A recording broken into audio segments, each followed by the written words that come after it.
Et nous bénissons le Seigneur. Nous l'avons présenté, il était là au premier culte et il a sa fille qui est là et le Seigneur a permis qu'il soit un ami. Il a été recommandé également par le Bureau national de l'Église Assemblée de Dieu du Congo-Brazzaville. Et il est là, le pasteur Aymar Osseré. Je bénis le Seigneur. Sous vos acclamations, c'est lui qui va apporter la parole à ce culte. Amen.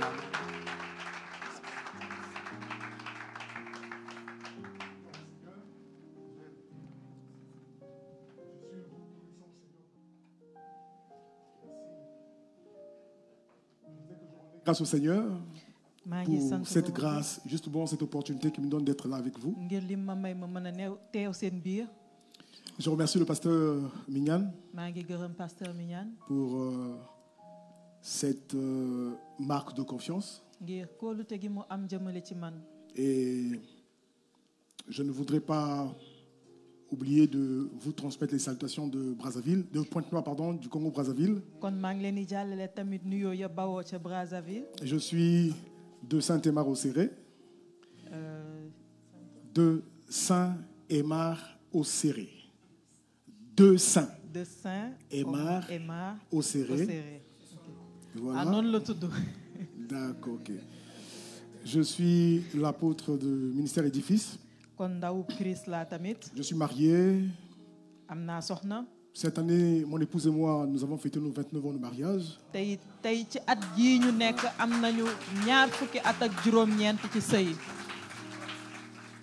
Nous sommes mariés depuis 1996, le 4 juillet 1996. Nous avons 6 enfants. Et donc ici à Dakar, dorénavant, Joyce ne serait plus seule parce qu'il y a son petit frère également qui est arrivé avec moi hier. Jason. Est-ce qu'il peut se mettre debout? On va le saluer. Jason, est-ce que... Okay, voilà. C'est celui qui vient juste après Joyce. C'est vrai qu'il sera à Somone. Mais je prie le Seigneur que chaque week-end qu'il sorte, il sera interné là-bas, qu'il soit avec vous ici, parce que c'est un serviteur de Dieu. Dieu nous a fait grâce d'avoir 6 enfants qui servent le Seigneur. Cette année, Jason il est de la première promotion de l'école du camp biblique, à Pointe-Noire, la première promotion. Et cette année, il était formateur.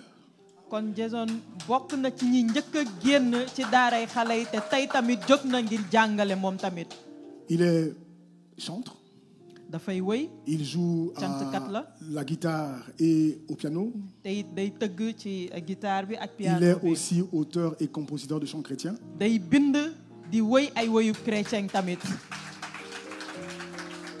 Cette année, ça me fait 35 ans que je suis pasteur.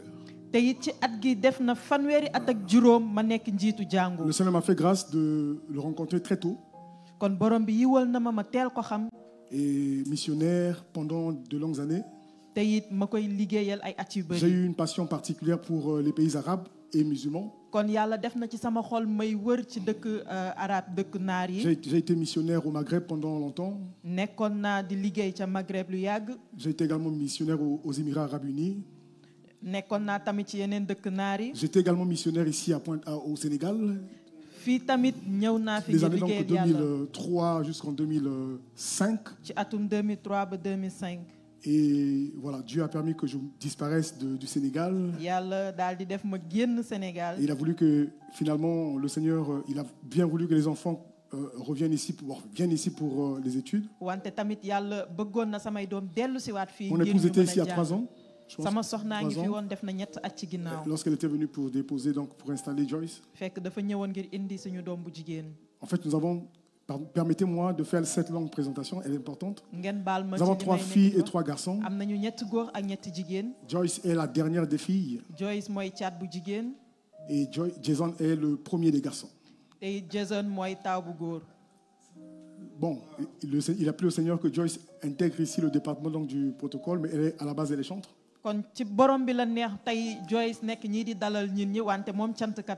Je bénis Dieu pour le groupe Morija. Vous chantez tellement bien. J'espère que le pasteur Mian sera avec nous à Pointe-Noire et à Brazzaville d'ici l'année prochaine. J'anticipe. Je voudrais qu'ils viennent découvrir les chantres de l'édifice au Congo. Maman, vous serez avec le pasteur, ça c'est sûr et certain. J'aime bien quand on sert le Seigneur et qu'on s'investit pour lui.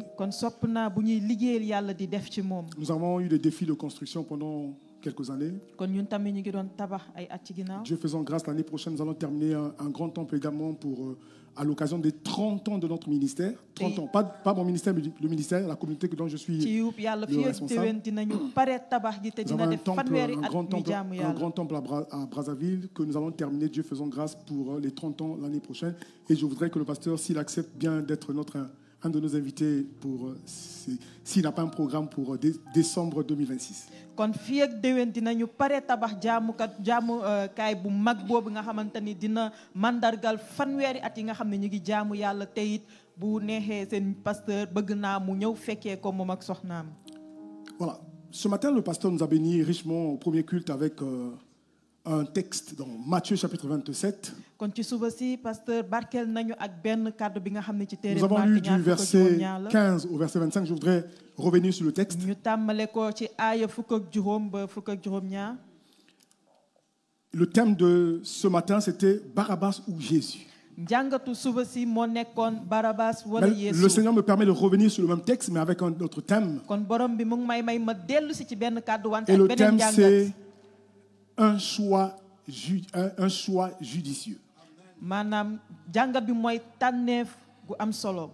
Un choix judicieux. tànneef gu am solo. Je voudrais que nous lisions le texte. kon nañu ànd jàng ko. Matthieu 27, 15 à 25. À chaque fête, le gouvernement avait coutume de relâcher un prisonnier, celui que demandait la foule. Ils avaient alors un prisonnier fameux nommé Barabbas. Comme ils étaient assemblés, Pilate leur dit, « Lequel voulez-vous que je vous relâche ?» Matthieu chapitre 27. Matthieu chapitre 27. J'ai dit Marc? Matthieu chapitre 27, du verset 15 au verset 25. C'est bon? Est-ce que je peux aller? Merci. De temps en temps, on va interagir. C'est un peu comme ça il arrive que je parle. Je vais reprendre la partie du verset 15. À chaque fête, le gouverneur avait coutume de relâcher un prisonnier, celui que demandait la foule. Ils avaient alors un prisonnier fameux nommé Barabbas. Comme ils étaient assemblés, Pilate leur dit, « Lequel voulez-vous que je relâche, Barabbas ou Jésus, qu'on appelle le Christ ?» Car ils savaient que c'était par envie qu'ils avaient livré Jésus.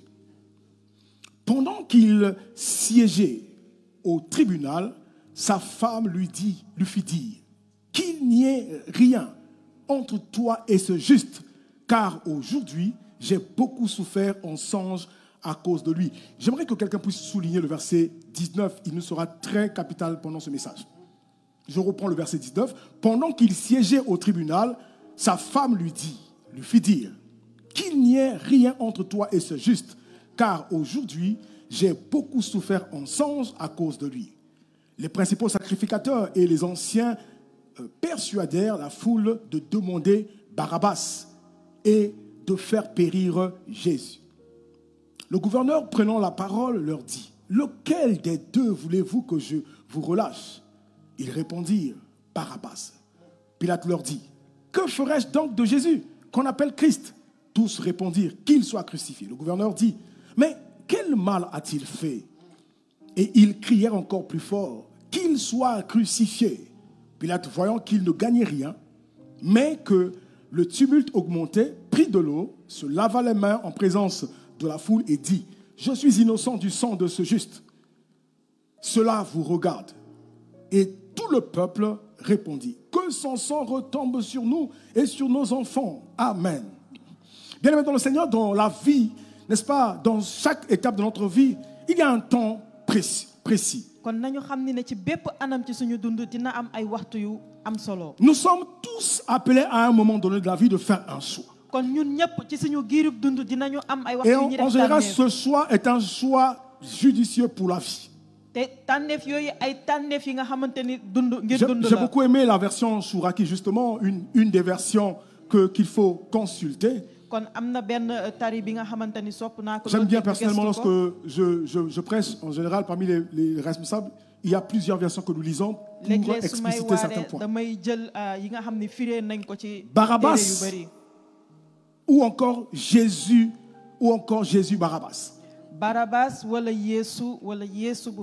Son nom signifie exactement, comme on le rappelait ce matin, Yeshua Bar Abbas. C'est-à-dire Jésus, Bar fils, de Abbas, Abba ou Abbas, c'est père. Ou encore, n'est-ce pas, son père. Donc Barabbas ou Jésus Barabbas, son nom signifie Jésus, fils de son père.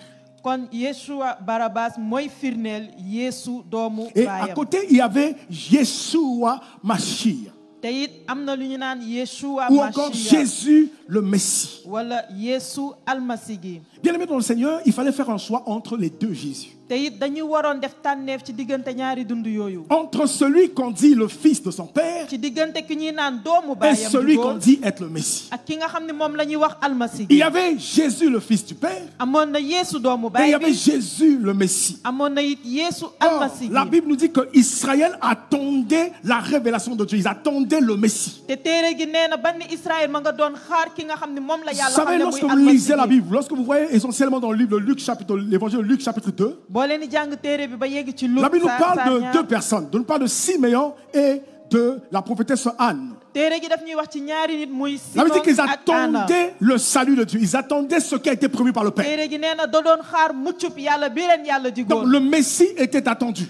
Vous voyez, lorsque Jésus a rencontré effectivement Nathanaël, souvenez-vous, Philippe est allé voir Nathanaël pour dire: nous avons vu celui dont les Écritures parlent, le Messie.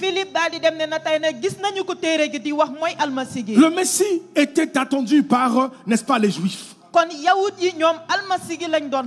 Mais triste est de voir que ce jour-là, le Messie était devant eux, celui qu'ils attendaient, et il y avait à côté un autre fils du Père. Et il fallait donc faire le choix entre le fils du Père et le Messie. Vous savez, frères et sœurs, le bon choix ne peut être fait que si, frère, on est révélé. Vous savez, dans les affaires de Dieu, pour ce qui concerne justement la vie éternelle, ce qui concerne le royaume de Dieu, il nous faut être révélés pour pouvoir faire le bon choix. Vous savez, j'aimerais que nous prenions un texte, Matthieu, que nous connaissons tous très bien, Matthieu chapitre 16. Vous connaissez tous le texte. Matthieu chapitre 16. Nous allons lire quelque chose. Matthieu chapitre 16. Jésus, parlant à ses disciples, leur posant la question de savoir qu'est-ce que les gens pensaient d'eux. J'aime bien comment est-ce que Jésus aborde les choses. Il dit, à partir du verset 13, Matthieu chapitre 16, à partir du verset 13, Jésus, étant arrivé dans le territoire de Césarée de Philippe, demanda à ses disciples: qui suis-je au dire des hommes? Moi, le Fils de l'homme. Regardez ça. Moi, le Fils de l'homme. Donc Jésus lui-même, il se présente comme le Fils de l'homme. Mais de quel homme il s'agit ici? Il s'agit bien du Père. Il s'agit de cet homme, le Père. Il dit: qu'est-ce que les hommes disent de moi? Moi qui suis le Fils de l'homme. Écoutez ce que les apôtres répondirent. Ils répondirent: les uns disent que tu es Jean-Baptiste, les autres disent que tu es Élie, les autres Jérémie ou l'un des prophètes. Je ne suis pas surpris lorsque devant la foule, les Juifs décident de choisir Barabbas. Oui, c'est vrai qu'il y a le côté, n'est-ce pas, il y a le plan de Dieu derrière. Certes, mais je voudrais vous emmener ici dans, n'est-ce pas, l'importance de la révélation pour pouvoir faire le bon choix. Nous sommes face à des choix. Nous devons faire des choix tous les jours de notre vie. Et le premier des choix que nous devons faire, c'est celui, n'est-ce pas, de choisir le Seigneur. Mais il n'y a pas que cela. Nous sommes aussi appelés à choisir la femme avec qui nous devons nous marier. Nous sommes aussi appelés à choisir les personnes avec lesquelles nous devons marcher. Nous sommes aussi appelés à choisir, n'est-ce pas, les endroits où nous devons partir. Même le travail que nous devons faire. Nous avons besoin de, n'est-ce pas, de faire un choix judicieux. Alors les disciples répondirent à Jésus. Ils disent que tu es Jean-Baptiste, un des prophètes, ainsi de suite. Et Jésus leur pose la question. Au verset 15. Et vous, leur dit-il, qui dites-vous que je suis? Ce jour-là, les Juifs ont répondu. Ils ont choisi Barabbas. Mais vous, qui avez-vous choisi? Quel est le choix que vous avez fait? Vous savez, tout à l'heure, le pasteur disait que chacun de nous peut venir à l'église comme il veut. Ou encore, n'est-ce pas, il y a une occasion ou une autre qui peut nous attirer au Seigneur. Peut-être pas ici, mais sous d'autres cieux. Des gens viennent parce qu'ils veulent trouver une femme. Bon, je sais que du côté du Congo, les gens vont écouter ce message. Il y en a qui sont venus me voir cette semaine même. Non, mais pasteur, mais moi, je viens vous voir parce que j'ai remarqué une sœur, mes yeux sont portés sur elle. Il y en a qui viennent à l'église parce que, n'est-ce pas, c'est une sœur qui les a attirés. Il y a comment dire, je voudrais rendre ici un témoignage triste. Ça se passe dans les années 90, début 90. 92, 93 par là. Un homme était venu à l'église parce que, bien évidemment, il avait vadrouillé dans le monde, il n'a pas trouvé une femme. Entre-temps, à l'église, il y avait des sœurs très engagées, très zélées pour le Seigneur. Cette sœur était à l'intercession. Et il y a beaucoup de gens, n'est-ce pas, autour d'elle, des sœurs, s'engager, se marier. Et elle était restée là, personne ne jetait, alors elle avait tout ce qu'il fallait pour pouvoir justement, n'est-ce pas, attirer un frère. Mais les autres avaient trouvé des fiancés, des maris. Mais elle n'avait personne.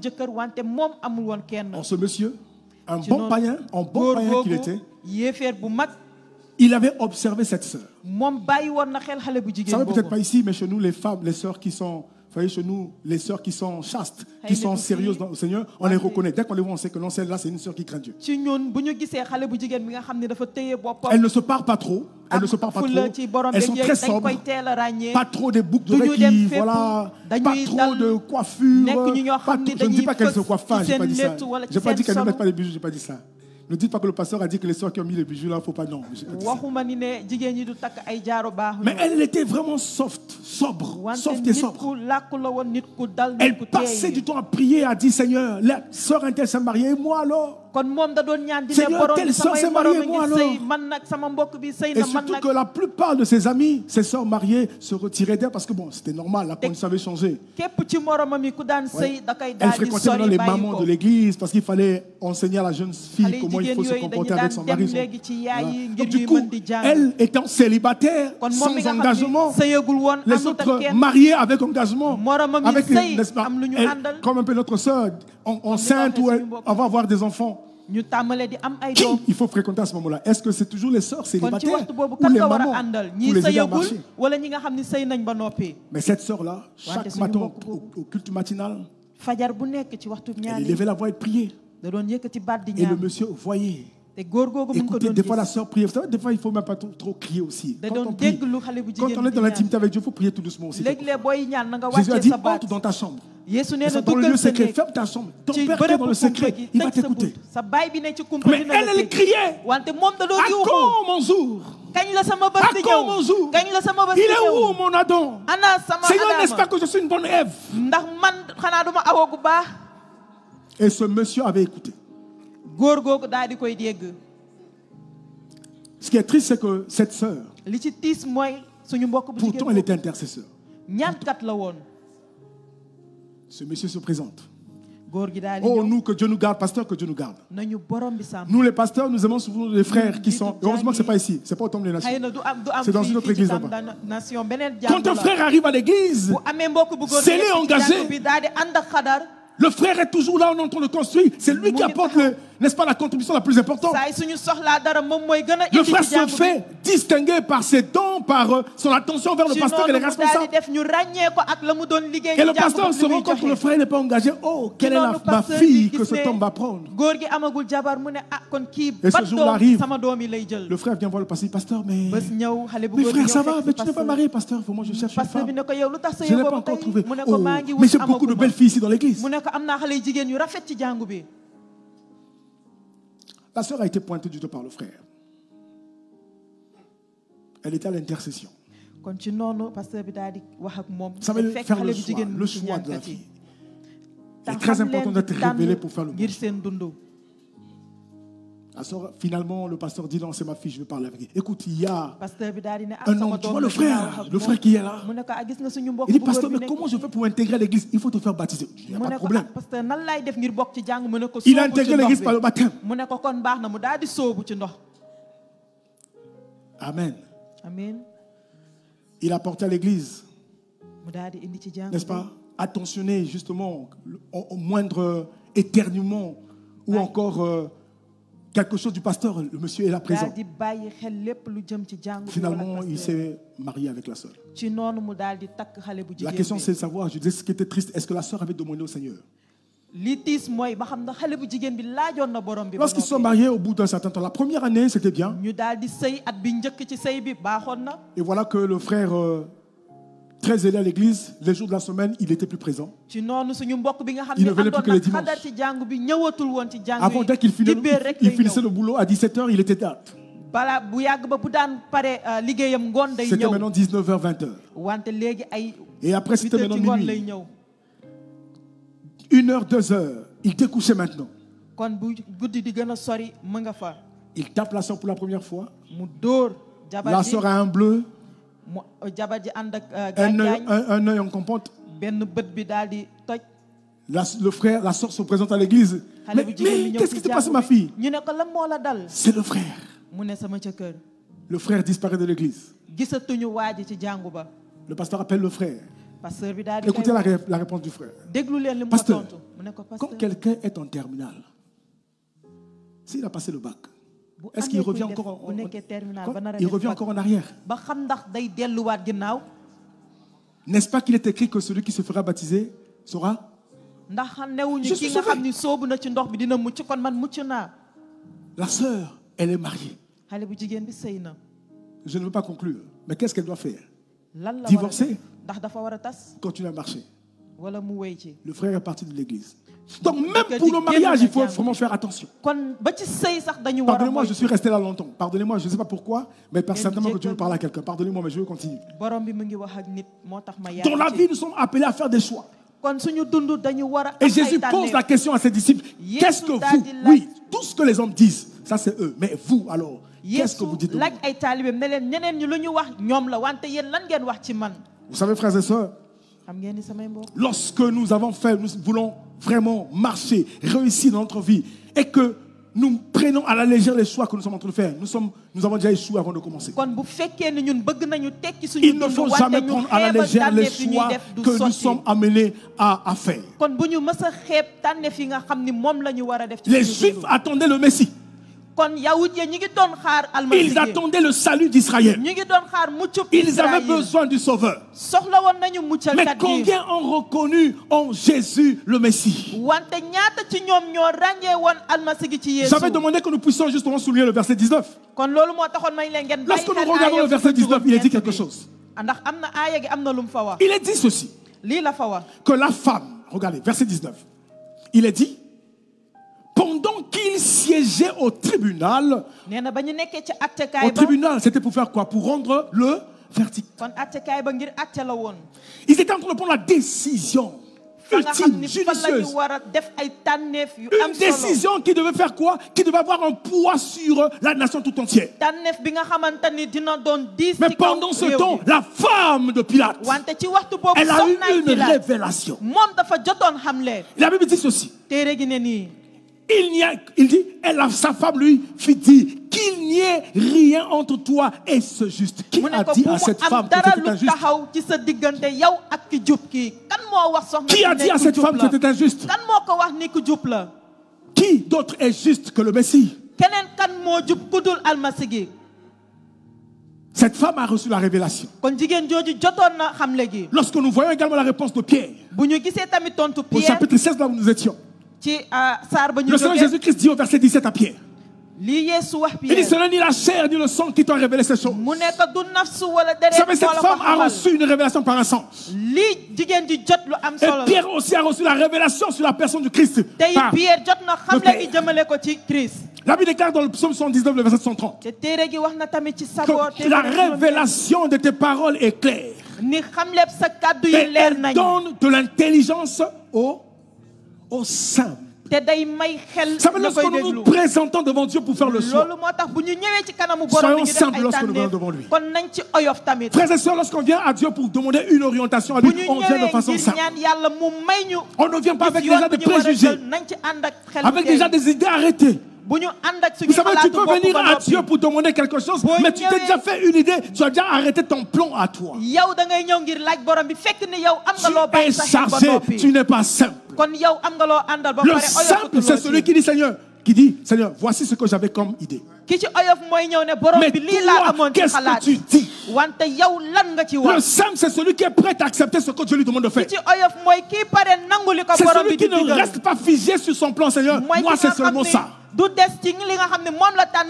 Nombreux sont des chrétiens, des enfants de Dieu qui agissent comme ces juifs, qui ne regardent pas aux besoins réellement que Dieu veut pour eux. Ils avaient Jésus le Fils, n'est-ce pas, du Père. Ils avaient Jésus le Messie. Vous savez, Jésus, Yeshua, qu'est-ce que ça signifie? Ça signifie Yahvé sauve. Vous savez, Yahvé sauve par qui? Lisez bien le prophète. On dit que le Messie, le Seigneur a dit, moi-même Yahvé, je viendrai par vous.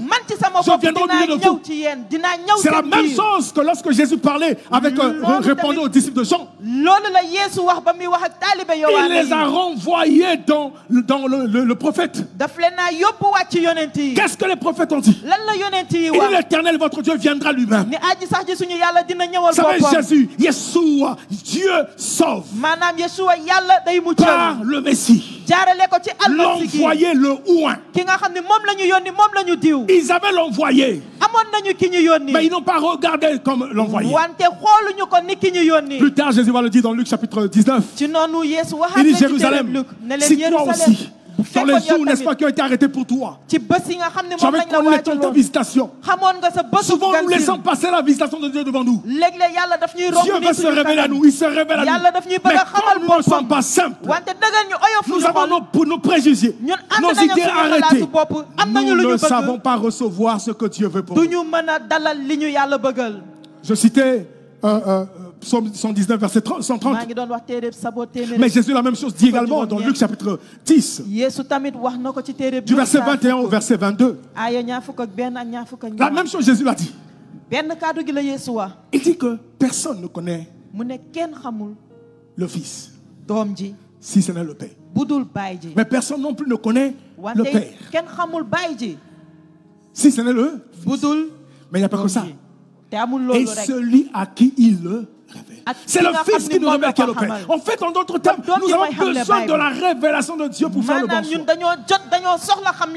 Très important. Je voudrais ce matin terminer en vous emmenant, n'est-ce pas, dans un texte dans Actes chapitre 2.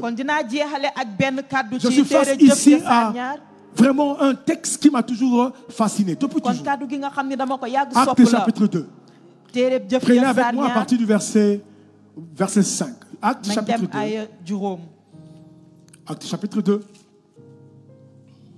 On nous parle du jour de la Pentecôte. On nous relate ici ce qui s'est passé le jour de la Pentecôte. Le jour de la Pentecôte, verset 1er, c'est le verset 5 qu'on va lire. Le jour de la Pentecôte, ils étaient tous dans le même lieu. Ok? Allons-y au verset 4. Et ils furent tous remplis du Saint-Esprit et se mirent à parler en d'autres langues selon que l'Esprit leur donnait de s'exprimer. Le verset 5, écoutez très bien. Or, il y avait en séjour à Jérusalem des hommes, soulignez cela, des Juifs. Hommes comment? C'est qui un homme pieux? Quelqu'un peut me répondre? C'est qui un homme pieux? Oh, lesquels sont les étudiants ici? Est-ce qu'il y a des étudiants ici? Vous avez disparu les étudiants. On va comme ça. Il y en a qui parlent français ici? Vous ne parlez plus français. C'est qui un homme pieux? Un homme pieux, c'est celui qui se conforme, n'est-ce pas, à quoi? Pardon? Qui se conforme aux prescriptions de la religion.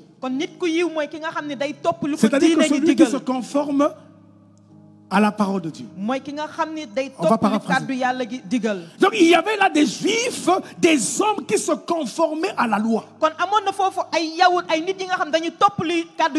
Des hommes pieux qui respectaient les rites, les prescriptions. Ils étaient ce jour-là réunis. Ils étaient venus à Jérusalem pour faire quoi? Pour célébrer la fête.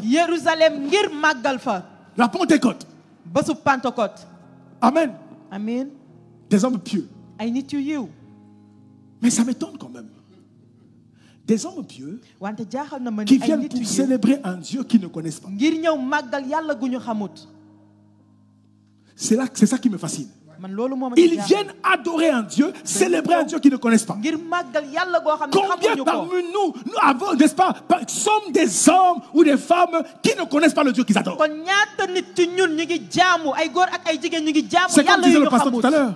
Ils viennent en touriste à l'église parce qu'ils n'ont pas où aller. C'est quand même choquant. Quelqu'un qui dit, écoutez, je veux faire quoi? Je suis seul dans le quartier, tous les autres sont partis. Moi aussi je vais à l'église.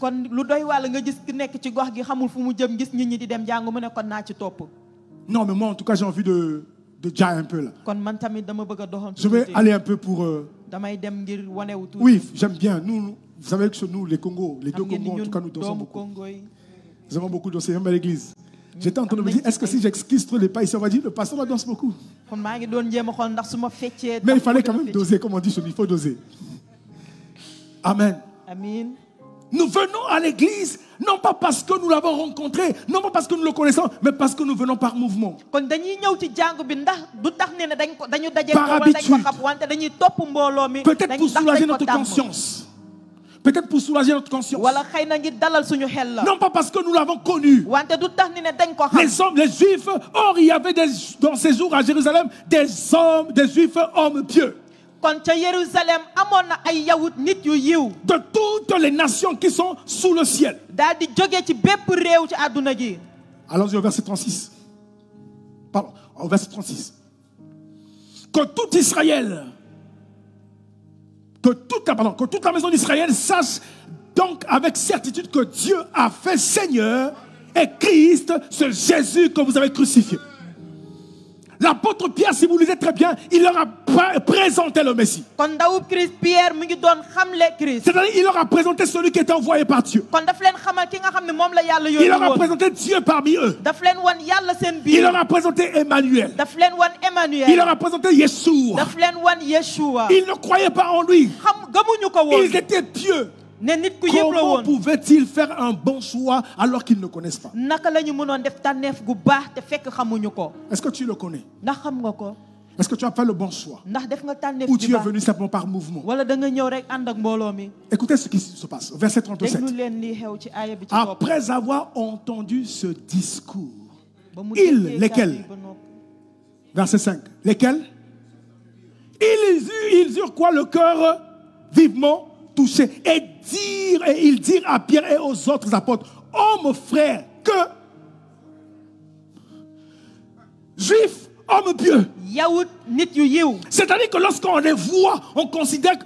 Oui, le pasteur ce matin a encore parlé. Vous savez, on parle beaucoup.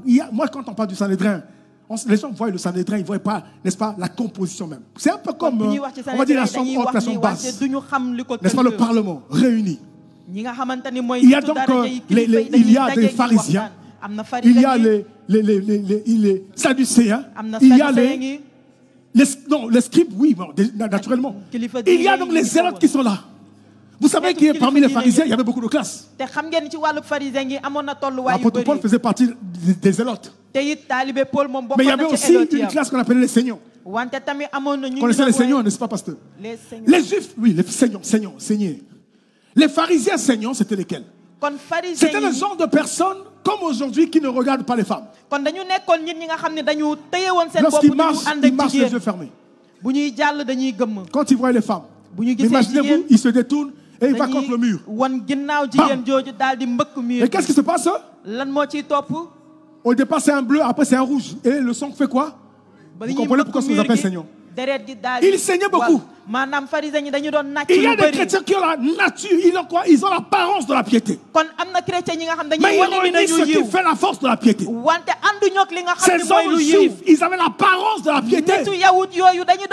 Les hommes disaient d'eux des hommes pieux. Mais est-ce qu'ils étaient pieux réellement? Puisqu'ils ne connaissaient pas le Messie. Quel est cette Messie sans ce qui fait la force de la sainteté? L'apôtre Paul dit que, n'est-ce pas? Ils ont quoi? L'apparence de la piété, mais réunissent ce qui ont fait là. Dans la force de la piété, c'est la connaissance de Christ. Si tu n'as pas d'intimité avec lui, pourquoi tu es pieux, tu es pieuse. Ce qui fait la force, ce qui fait réellement notre piété, c'est lorsque nous le connaissons, nous marchons en conformité avec sa parole. C'est pourquoi quand ils ont écouté le discours de Pierre, ils ont dit, mon frère, que ferons-nous? Un homme pieux qui décide de prendre la bonne décision. Même les hommes pieux ont besoin d'écouter la parole pour faire quoi? Le choix judicieux.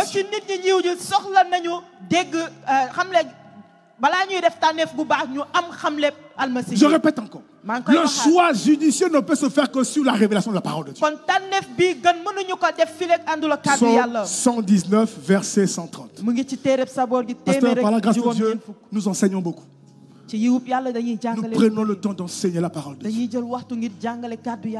Peut-être que vous ici, mais nous, depuis des années, on nous traite de beaucoup de choses. Tu pries où à l'édifice? Ah, l'église de la sainteté. Comment une chrétienté sans sainteté? Comment vous, et ce n'est pas des païens, c'est les chrétiens qui disent, tu pries où? À l'édifice, à l'église de la sainteté. Y a-t-il église sans sainteté? C'est possible? Qu'est-ce qui peut donner la sainteté à une église si c'est la parole? Il les a lavés par quoi? Par l'eau de la parole. Non, c'est pas ça. Il a aimé l'église et il a lavé par l'eau de sa parole. C'est la parole de Dieu qui lave l'église, qui la rend sainte et pure. Une sainteté, une consécration qui n'est pas fondée sur la parole, elle n'a pas son essence. Et ces hommes étaient pieux. Je crains même que parmi eux, il y ait ceux qui ont dit Barabbas. Parce qu'ils ne le connaissaient pas. Oui, c'est vrai qu'il y a le plan de Dieu. C'est vrai. Mais regardez ce contexte-là où nous faisons des choix sans connaître réellement qu'est-ce que Dieu en pense. Ce matin, bien aimé dans le Seigneur, je voudrais dire une chose pour terminer. La femme de Pilate, elle a été révélée. Pierre a été révélé. Les Juifs hommes pieux ont été révélés. N'eût été la prédication de Pierre, ils n'auront pas découvert le Messie. Dans notre vie, face au choix que nous devons faire, cherchons Dieu.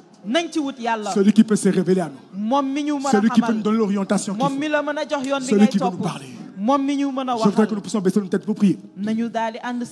Si nous pouvons vraiment dire à Dieu, Seigneur, je voudrais ne plus marcher selon mes pensées. Je veux marcher sur ta révélation. Je veux être conduit par toi. Et la meilleure des révélations, c'est la parole de Dieu. Est-ce que tu lis la parole? Est-ce que tu la médites? Est-ce que tu prends des décisions en se basant sur la parole de Dieu? Si Dieu t'a parlé ce matin, tu peux commencer à prier pour toi-même, afin que dorénavant la parole soit réellement la référence pour toi. Nous prions au nom de Jésus. Père très saint, merci. Il t'a plu de nous donner ta pensée. Les Juifs face au choix ultime, ils ont choisi Barabbas. Ils ont méprisé le Messie. Oh, mais la femme de Pilate, alors qu'elle a reçu la révélation par le sang, elle a reconnu que c'était le juste. C'est lui le juste juge.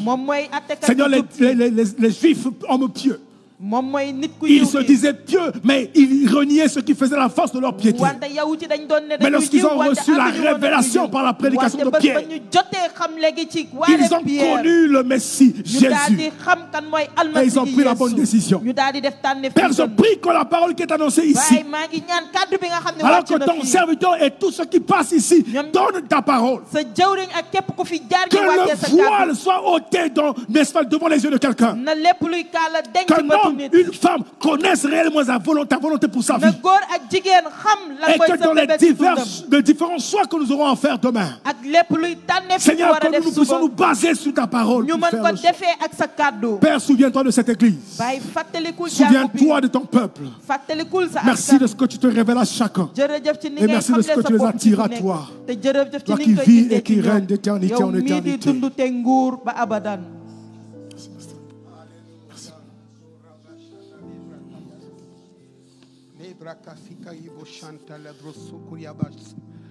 Père, nous bénissons ton nom pour cette merveilleuse parole, la meilleure des révélations. C'est ta parole. Et tu envoies ta parole pour guérir nos cœurs et nos vies. Devant les choix que nous faisons, le Saint-Esprit nous conduit. Au nom de Jésus. Amen. Amen, amen, amen.